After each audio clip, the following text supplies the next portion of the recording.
All right, I know we have a lot of exciting things to cover today, and the crowd is packed, and so we better get going before others rush in and take our chairs over.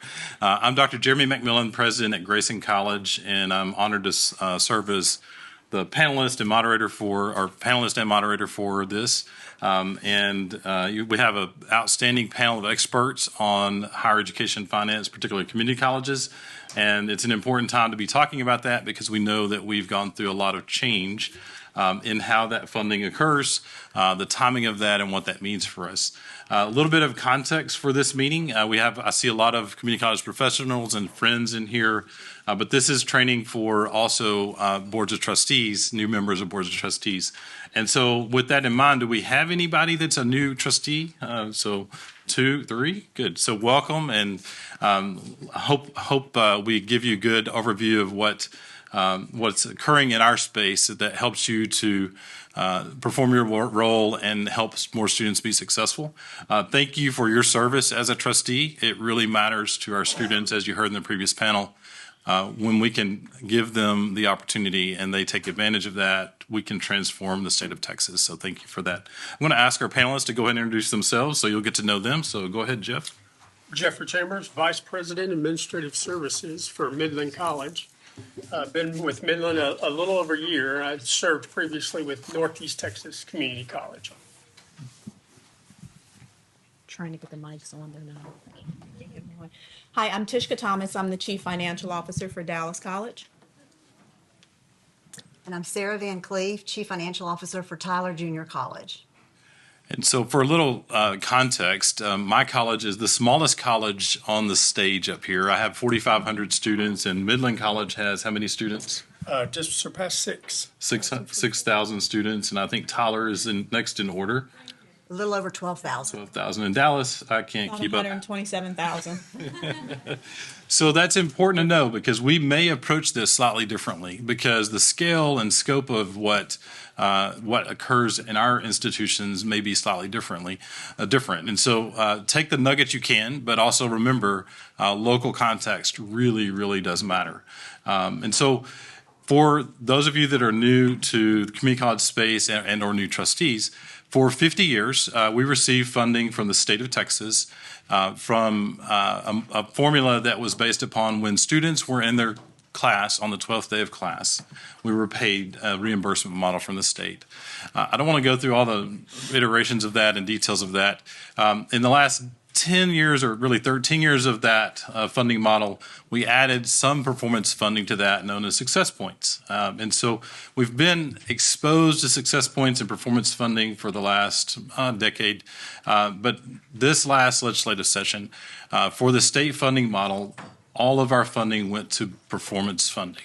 Sans one slight thing we'll talk about, which with the base tier, but performance funding is radically different. Not paid when students are in the class on the 12th day, but paid when they complete a credential of value within our colleges. And so I want to go through the state funding part of this, and then also we'll zoom out a little bit from that and even talk about our different business models as colleges, because we all have, aside from state funding, we have a different mix of tuition and local property tax revenue. And so those can impact how you might approach budgeting within your institution. But to give an overview of House Bill 8, I want to talk about that as quickly as I can and be corrected by the team here and also the local experts in the room for the coordinating board. You also have on your handout that goes through a pretty high-level overview provided by the Texas Association of Community Colleges. So we first talk about the performance tier. We receive funding when a student earns 15 hours of dual credit. That fundable outcome comes to our colleges, but if they earn 14 hours, there's no funding for that student. We also earn funding when a student earns 15 hours of credit, or if they've earned dual credit and 15 additional hours of credit, and then that student transfers. So if a student comes to us without dual credit and they transfer after 15, that's a fundable, or they do dual credit 15 and they do a 15 additional, that transfer outcome is a fundable. And then we receive funding if a student completes a credential. Those credentials are radically different, not radically, but an important distinction that's different this time as compared to in the past is they see shorter term credentials in the funding outcomes in the current and the new model. And so that's shaping the way our organizations are aligning around short-term credentials. But essentially, if a student completes a credential, there's a fundable outcome. There are different levels. If it's a shorter-term credential, there's less funding for that than there would be if it's a longer credential, a 2-year credential, associate degree. If that credential is a high-demand field, as designated by your local comptroller region, there's a bonus funding that comes to you for that. There are additional bonus fundings if the student who graduates from that program is coming to us from an academically disadvantaged background. There's a 25% bonus for that. Economically disadvantaged background, 25% bonus for that. Also, if the student at the time of their graduation is 25 and older, there's a 50% bonus for that. So if you have a student that comes to you and they're an adult learner that's economically disadvantaged and academically disadvantaged, you essentially double the funding from that particular student when they graduate. So those are important distinctions across the performance tier that I would like to highlight. I'm going to look at my notes and make sure there's nothing I've missed. And panelists, is there something that I've missed that's been important to you as you look at the performance tier? No, just to note that those credentials are stacked. We can stack them as well. So when they're receiving credentials, if they're doing more hours, then you can get funding for those. And in the previous model for success points, if you received multiple credentials within 1 year, you only were counting one of those. There is one caveat to that. There's very shortest term credentials of those, if they have the same credit hours, let's say you take a short credential and you just take one more class, you can't double count those. And so I'm getting a little bit in the weeds beyond where I really need to go today, but it is important to note that you can stack those credentials. And our students are really benefited when we think about how they start with us. Had a student that came to us, she wanted to be a mental health, first aid mental health receptionist in our local hospitals. And now she wants to be a nurse. And she didn't know that she wanted to do that, and she received that training from us for free as a part of the previous grant funding. We still receive this Texas Reskilling and Upskilling Through Education. And so a little dose can lead to a lot of power for our students. And so we're grateful that that's recognized in this space. And so anyone else add anything to those fundables? I think you're good. So the credentials of value, and actually this is important. The credential has to be a credential of value, and that's a calculated return on investment to the student, looking at what it cost them to attend, what the opportunity cost for the time they spent in their studies versus what they could have earned, and how quickly they earn that back. I think the look back is a 10-year look back. If you didn't earn in that time more than what you paid for the credential, it's not a credential of value. And so that's important as a trustee to know that your credentials at your institution that receive funding are credentials of value. A new mechanism that's in place is the credential of value premium. If a student earns that return on value faster than the other credentials, then there's a bonus for that. And so it's really incentivizes us to not only have students complete their credentials, but have them to be placed in the workplace and do well as they move on, and we're recognized for that when that does occur. The other tier that we have is base tier. And so base tier funding is evolved as we were going through the process of passing this legislation, which, by the way, for the new trustees, the legislation, first off, there was a commission established by the governor, lieutenant governor, and the Speaker of the House. They worked for an entire year prior to even going into last session, and we appreciate all those members, all those leaders, and the members that were a part of that commission. And we may have commission members here. I don't recall if we do. I don't see any of the commission members. A lot of effort and energy went into that. As we were going through that process, there was a concern about smaller colleges or colleges that did not have enough resources to be able to meet basic operational needs. And so base tier evolved. It's borrowed from our public school space, where it's a calculation of, in our case, it's a calculation of the tax base also the tuition, and whether that is something that is would calculate to exceed an amount that you should receive base tier funding. And I think none of the institutions up here receive base tier funding, with the exception of Tyler. And so I don't know if Sarah, you'd like to talk about that a little bit. Yes, we were, well, I was a little surprised that we received it, not feeling as though we had issues on funding our programs. Property taxes account for over 30% of our total budget. Student-derived revenue is over 50%.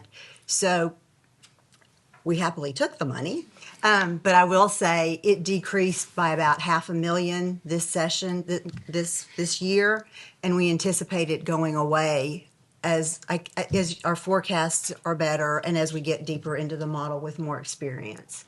So I think that's really what I have to add. So anyone else have exposure to base tier or any comments on that? We don't get it. I'm not an expert on it myself because I don't receive that, but I do know and pay attention to my colleagues across the state, and I know your comment about fluctuation is something that we are seeing at some institutions. And part of I'll give one example, Howard College, their property value is a critical piece of this.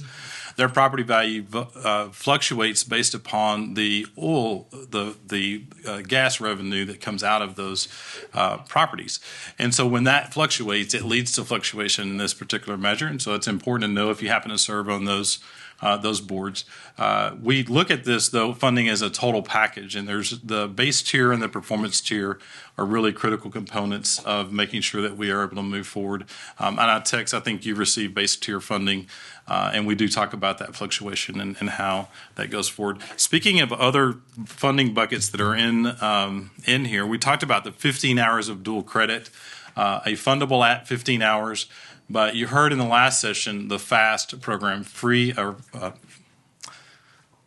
is FAST? Financial aid. Financial aid, not Swift free. transfer. Financial aid for swift transfer is a way that we can provide dual credit for no cost of students, essentially on free and reduced lunch. There's more technical details than that associated with that, but it's an investment in dual enrollment and supporting institutions. That will benefit different institutions differently depending on your dual credit model and the way that that's funded. But it's an important lever from the state to have us lean into dual enrollment, and we're grateful that is present for us. The other one is the Texas Educational Opportunity Grant.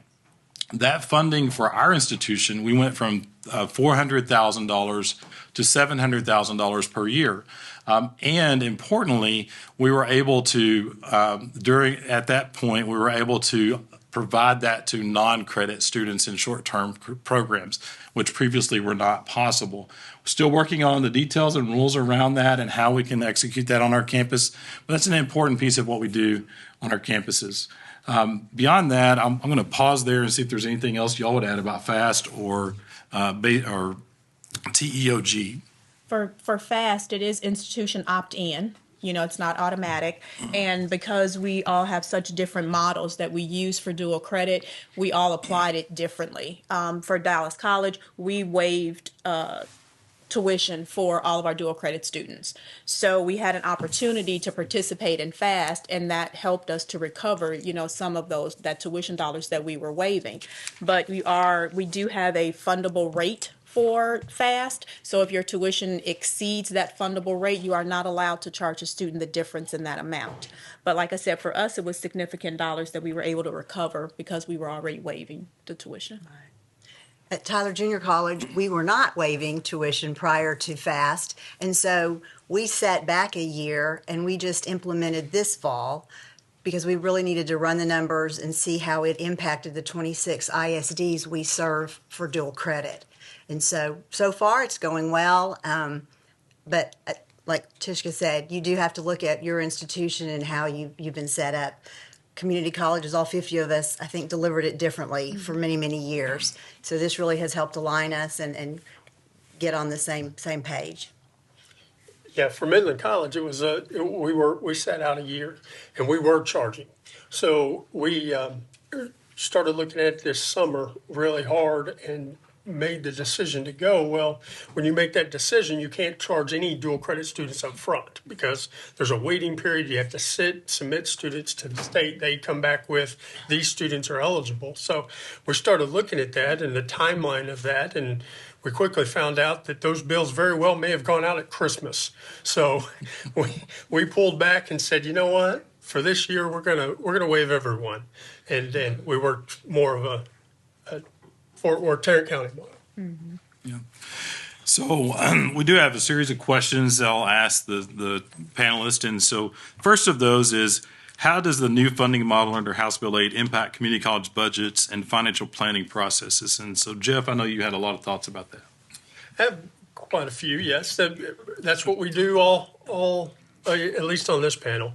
That's what we do all the time. So as you think about the budgeting piece of that, it's always been my intention to really understand and communicate, especially to our board of trustees, to the president, to all our constituents, that we really need to identify the risk inherent in each one of our revenue pieces. So for Midland College, we're 20% tuition paid.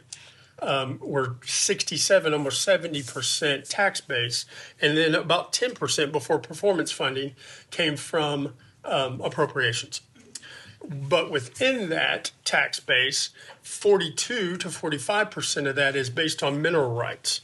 And so that fluctuates and can happen at any time. In any given year, we can plan for that year, but we may not know what might happen the next year. So really communicating that task, what are our budget items, our expenditures that are aligned to that? And then as it came to House Bill 8, how did we align with our new funding, which we were lucky we had good performance and we got an increase. So we were able to put that aside a little bit and really focus that on some projects that we were able to do. And then a piece of the funding is there's a holdback.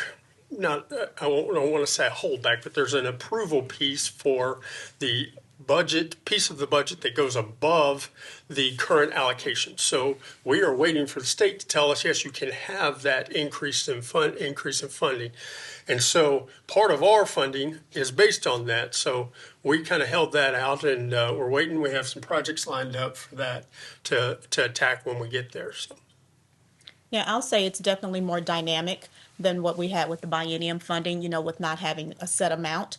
Now we have all three avenues of our revenue that we have to use predictive analytics for.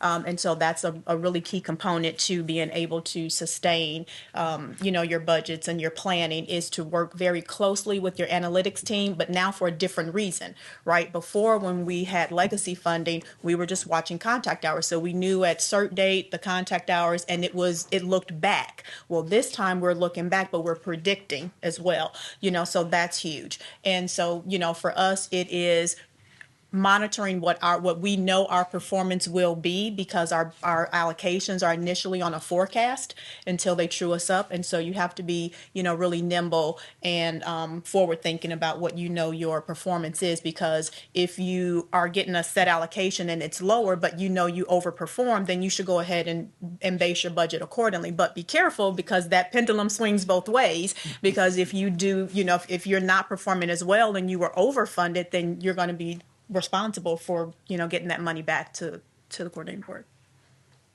I would agree definitely with what's been said, and I would say from a budgeting perspective, you're having to bring in more people to help you.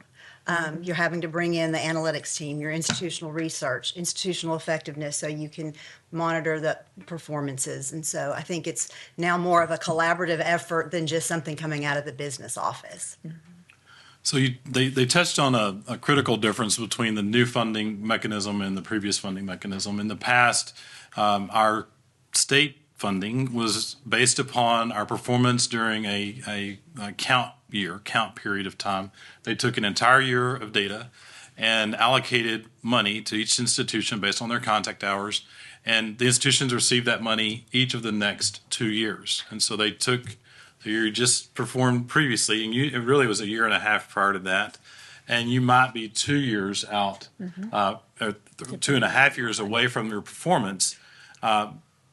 and that's the funding level based upon that. And so, talk a little bit about how that was maybe a challenge for you in your budgeting process in the past, and then maybe how it can be a challenge, the fact that that's more dynamic. It is. It's a challenge now because we still have all of the services and, teaching and things for the student when they first walk in the door, right? So if I'm a student and I walk in the door, I still need advising, I still need career services, I still need faculty, I need facilities. So that's money that we're expending. So we have to be prepped for that because now we're not going to receive that money until I'm finished with the credential. So that's the, how the college needs to be more responsible about looking at what those things are that we need to expend up front, and then how you will recover that, but it'll be at a later period of time, before you can see that. And I also think you have to look at what are you doing. TJC is a comprehensive community college. We have residence hall, we have athletics, we have fine arts, a robust student life. Well, a lot of that isn't quantified in how we're getting funded from a performance standpoint. So how do you still support those programs and those growths when what they're bringing to the table isn't, really ticking off those performance measures? 100% believe it adds to the ability to perform, but as Jessica says, we have to front load some of those costs before we actually get the funding. So I think that makes it a little more challenging in our budgeting. And then one other piece to that is when we have transient students, we call them, so students that are there for the summer, they're just taking a course and they're moving on, so you won't receive that because it's not part of that metric. So your tuition is what you're relying on at that point. Yeah, and then as you look through the expenditures, we'll probably see this in the next couple of years, but as we see those performances come in, and you may have a high cost program that's really may not be performing according to these metrics, what do you do there? And so we're trying to think through some of those processes as well. So they remind me of my CFO, and they answered the question, but not in particular the way I was talking about. And so you're absolutely right. If you're waiting on the credential to be completed, that is, it takes a little bit more time to get that performance to show up. And I think that there was some surprise that, hey, we saw a large enrollment growth, and then that didn't show up in the performance funding showing up at the coordinating board. Well, part of that is because of, right, it takes a little while for students to get through. What I was really referring back to, and maybe this is a reflection of the fact that we've already forgot about the old system, is in 2024 and prior years, I would have received the funding for my performance from 2025, essentially. And my institution's grown 12% over the last 2 years. And while it takes a while for a student to graduate, I'm being trued up a lot closer in a more dynamic way in the current model, and that's a critical feature of the current model. I do talk to my team about it. We have to budget for this like we budget for tuition, right? Mm-hmm. What's in the pipeline? What do we see coming our way? If we don't have students, we know that performance is not going to show up, and so we have to really pay attention to all the elements that are present in that system. And so hopefully that's a helpful nuance to the system. And so I did see that we had a question, I believe, but I don't know if that's true. Did we have a question? Well, I had several, but hand is going on. At the end of the presentation downstairs, as I perceived, they mentioned small mention of family. If you're looking at a student, once they graduate 18, they're still not an adult, but their parents can't negotiate for them. And it just seems to me if we start a little bit sooner going to high schools, and if y'all don't already do this, and having programs that educate the parents where those children are going to be coming from, then they can coach them better than a person who's 18 and doesn't know the world, and they're just like performing like a circus act. They're doing performance, but they don't get it. They're not the customer, the family that they came from. So I'm going to try to repeat the question, maybe a little condensed. What is the level of engagement we need to have with our high schools to make sure that we see students move across the transition? But with the parents. Yeah.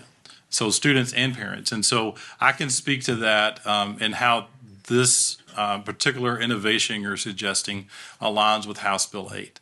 At Grayson College, and I know at Dallas College and at Tyler Junior College, that we offer promise programs to our students, and that's a deep engagement with our students and their parents. We actually launched a parent promise program that's a last dollar scholarship for students to be able to come to our institution. The first year we launched that program, we saw a 35% or 32% increase in students going direct to Grayson from their high schools. We were in the high 40% of our area high school graduates going to college after high school graduation within the first year.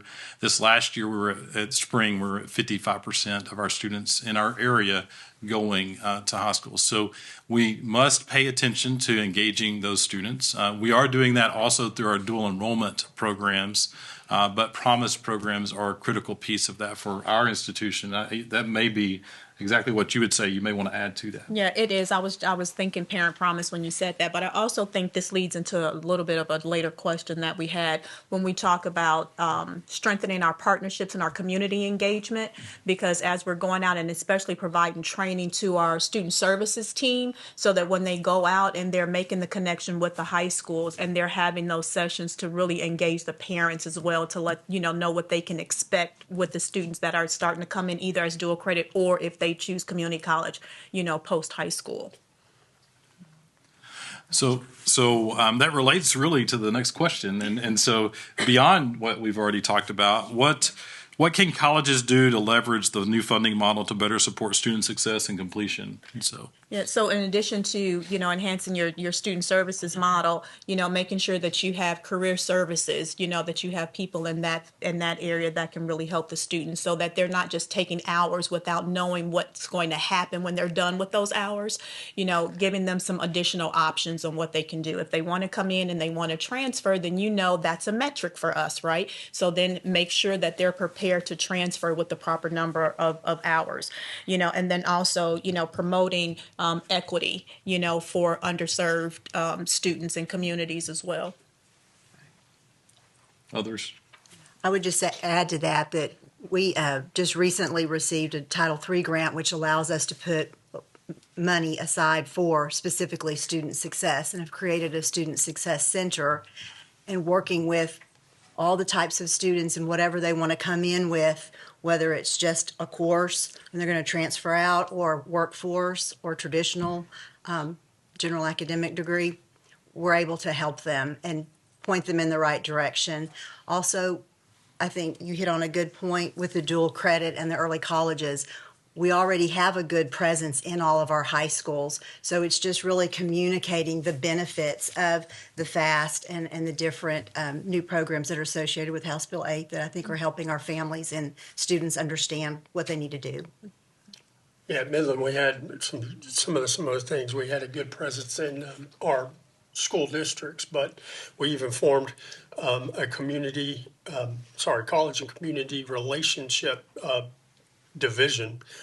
We call it C3. So we are actually pushing that communication all the way down to sixth grade. So as these students in this push for dual credit and this alignment and performance pieces of this funding, these parents and students need to know all the way down to sixth grade. And you think about your 13-year-old, you need to be choosing a career or deciding where you're going to you're going to get done in high school. But that's a unique piece to this, but it's really required at this point. Yeah.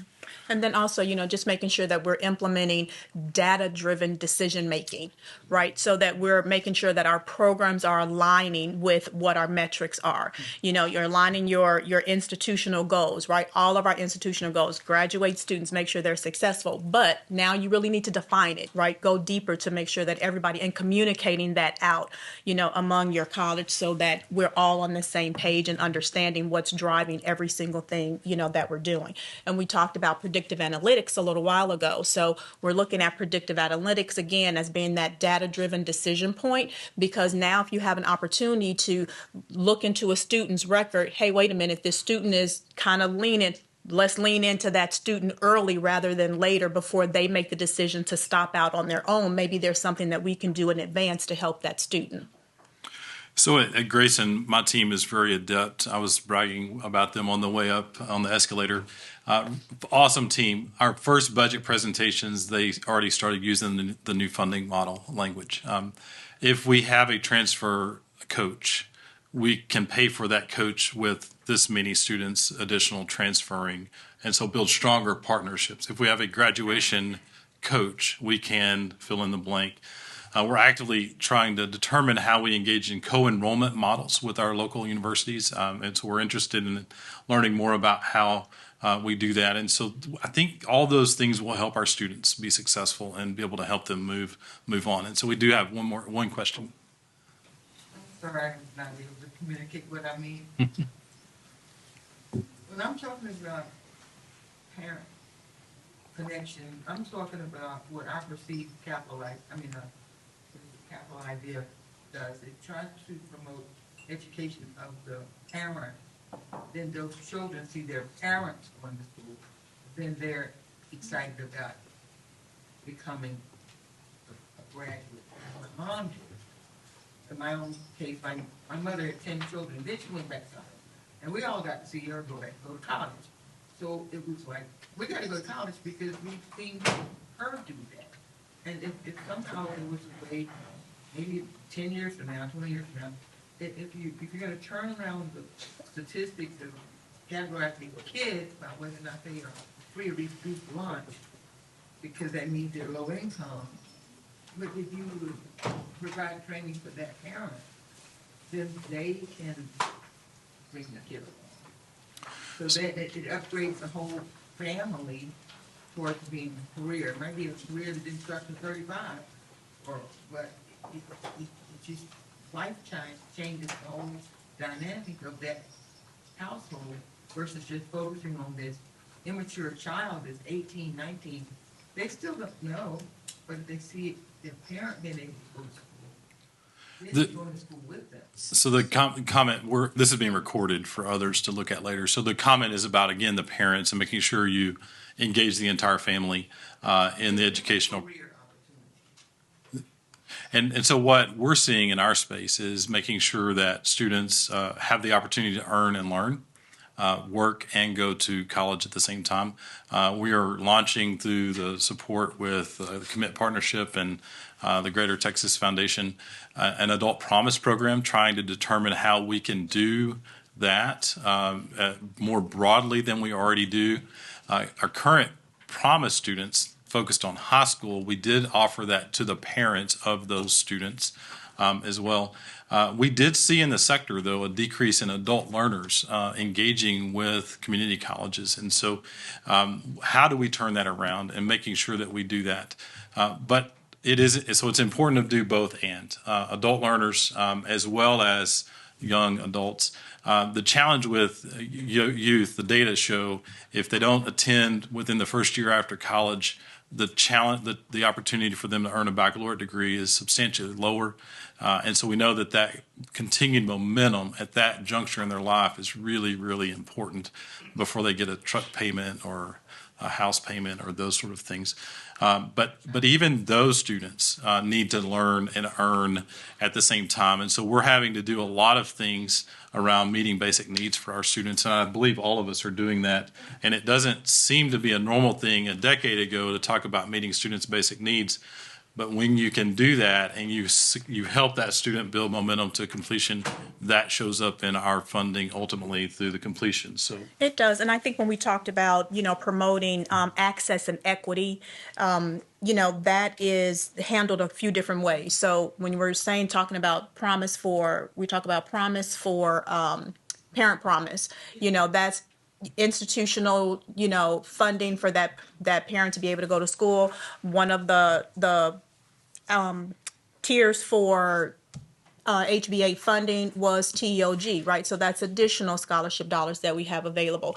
Talking about parents that need to earn and learn, right?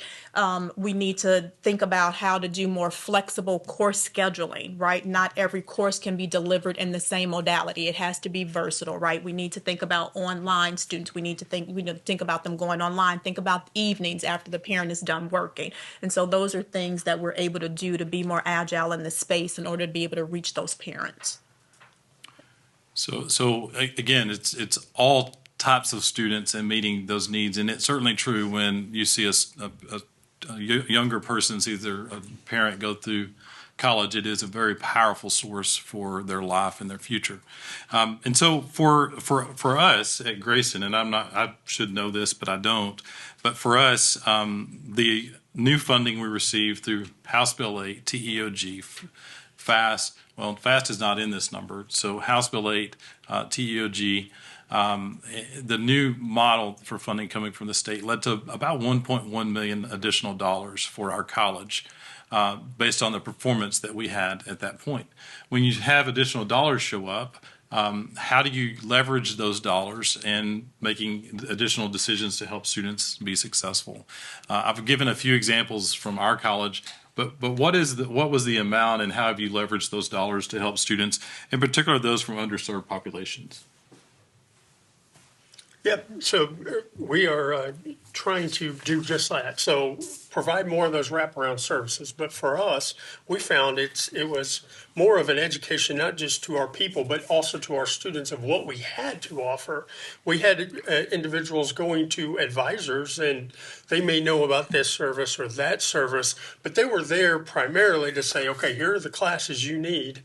And they were working within that silo. Well, we've developed personas now, and we're having those interventions tied to types of students, and that's broad, but to better teach our individuals, our advisors, our even our cashiers to say, hey, and to notice this kid could benefit maybe from the food pantry or different items, and that comes to mind when you work with that student, whereas before it really wasn't. So it's one of the things we are doing. So for Dallas College, we did not receive additional funding this year. We did have guardrails, for the 5% decrease, and we were at that 5% decrease. And again, because most of our revenue before in the legacy model was contact hours, it was input because we were large. And so now our focus again has shifted to making sure that our programs are aligned with those metrics so that we can, make sure the students have a clear path. And so we're focusing on workforce alignment because that's a big one. And that also leads to, being able to educate some of those parents when we reach out and develop more of those partnerships. And then, building the collaboration with other institutions as well so that we, have those agreements in place.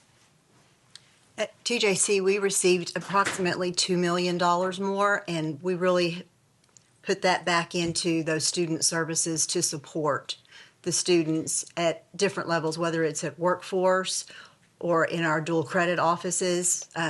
We actually added some headcount in our dual credit because that fast change was a big one for us, and to be able to support the 26 schools.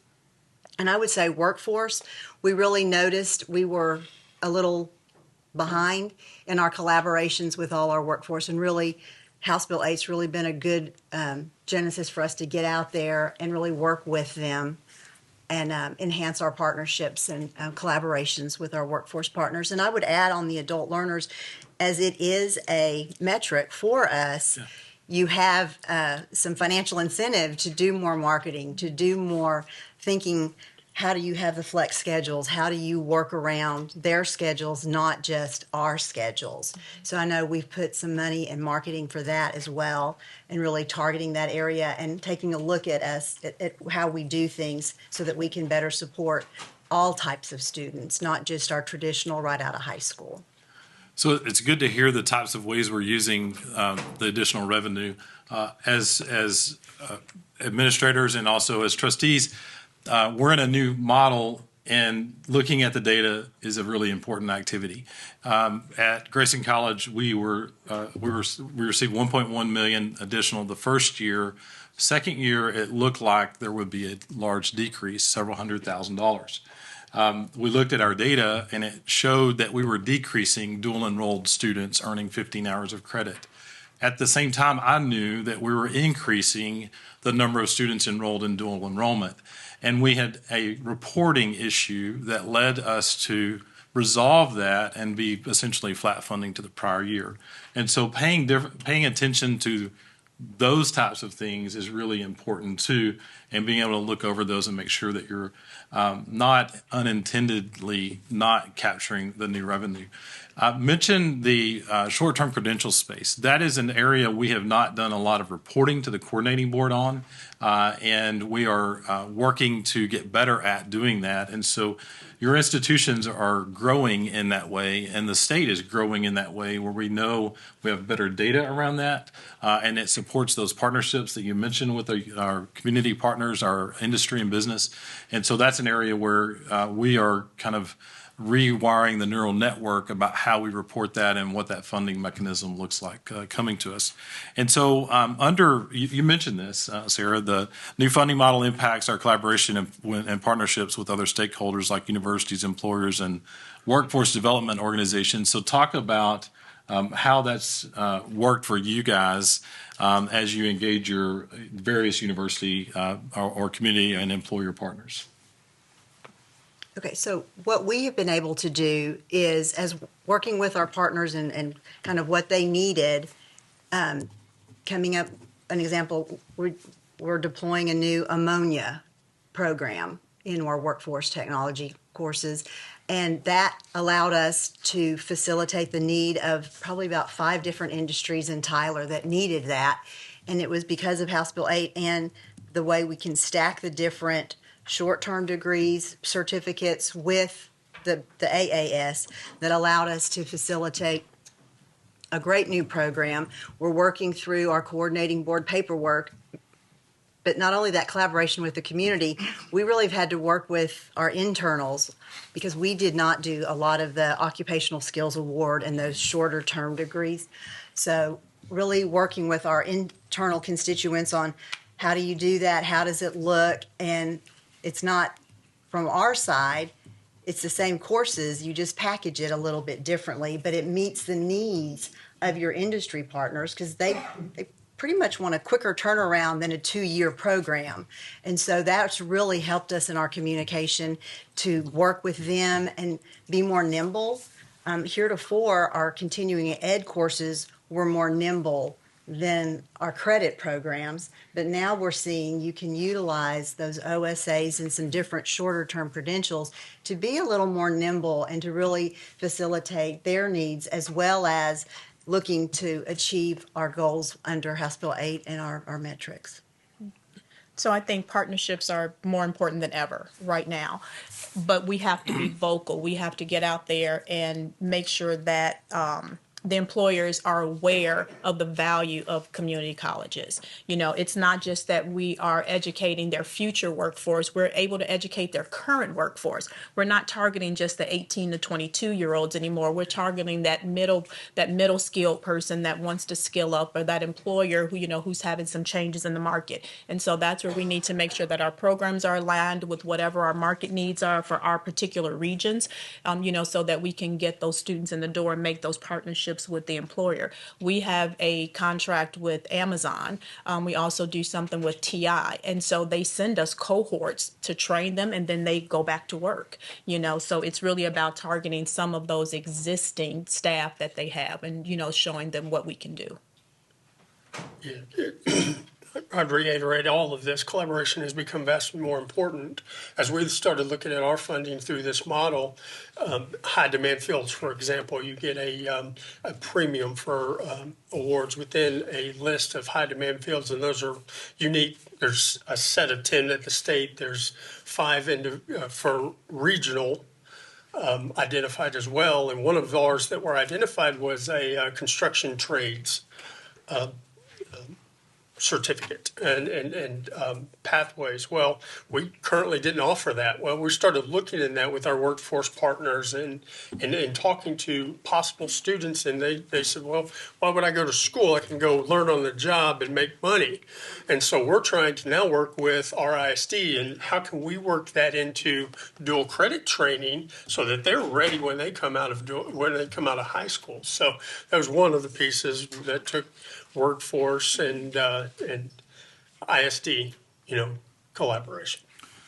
So I wrote down a lot of things, and then I'm reminded of the time here. So I'm going to mention that for us at Grayson College, we are on trajectory to try and double our nursing program to be able to meet the needs of our industry. We are having different conversations with our local employers. In the past, we talked about customized training. Whatever you needed, we would do that little nuanced thing. Now we're talking about how does that lead to a credential. Initially, we were concerned about that, but that actually is good for the employee as well, so they have something transportable elsewhere. And so those are how we're reshaping our language. We are redesigning our college as one college, and we, in the past, credit, non-credit, that's in our DNA. We have academic, workforce, and career-ready programs, and that includes our previously non-credit. So they're all stackable across our organization. So our students experience us as one college, and our community experiences us as one college. I do want to make sure that I highlight the fact that we do have different business models. Half of my funding for my college comes from our local tax base. A quarter and a quarter comes from the state and the students. That's different than the other institutions up here. As a trustee, understand the mix, know what that leads you to be able to do in your organization.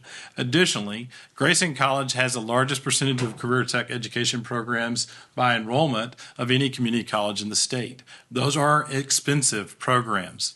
So your cost of those programs will be different depending upon what your program mix is. And so I want to mention that, and I wish we had more time to go into that, but I do want to highlight a success. The success is our community colleges were anticipated to perform under the old funding model or the new funding model well, and they projected out that we would do well, and we have exceeded those expectations. In the new model, in agreement with our state, it is intended that we will ask for settle-up funds for that in the upcoming biennium before we talk about the additional 2 years beyond that. Because again, we graduated a student, there's a defined amount of resources attached to that coming from the state. And so we're hopeful to be able to carry that forward so that the model stays together as we move forward. That's good news for our state, though. That means we've done great work. It means we outperformed. I think the amount is in the $40 to $50 million. 41. They know exactly. So CFOs keep me in line up here. With that, do we have a couple of minutes for people to make a couple of comments? 3 minutes. So 1 minute each. Final comments. Yeah, so just to tack on to Jeremy's last statement, like I said, when we did the forecast for Dallas College, we'd had the guardrail of 5% on decline, but again, we outperformed as well. So we're looking forward to the legislature approving that payment for us because we outperformed by 12%. So from what we were predicted to do. So the model is working, right? Because it's making you focus and, make sure that we're doing things that are going to definitely lead to the student success. And then also to just the viability of the programs and being, continuing to be marketable. I would agree with that. And I would just say, I think a big takeaway for House Bill 8 is really making it one college. I like what Dr. McMillan said. You no longer have that silo of CE and credit. We're really putting the student at the focus of all our decision making and how do we best serve them, whether it's through continuing education or traditional credit courses. And I think that makes for a better Texas. I would add the CB and TAC have done a great job helping us through this process. They have published some forecasting models to help us work through that as we really kind of break down that data and then take this forward. So I really appreciate that. And that support is critical as we move forward. Really appreciate the coordinating board and the team. There's a feedback loop, the standing advisory committee around community college finance funding. When you have a new funding model that changes radically as it did, and all colleges are on the same page behind that model, we have leadership of the state advocating forward in that model, and it unanimously passes both the House and the Senate. That's a firm affirmation of the work that we're doing. And at the end of the day, Texans benefit. And so we've got to always keep that in mind. I really appreciate you coming in today. Thank you guys for great input on this panel. So let's give them a round of applause.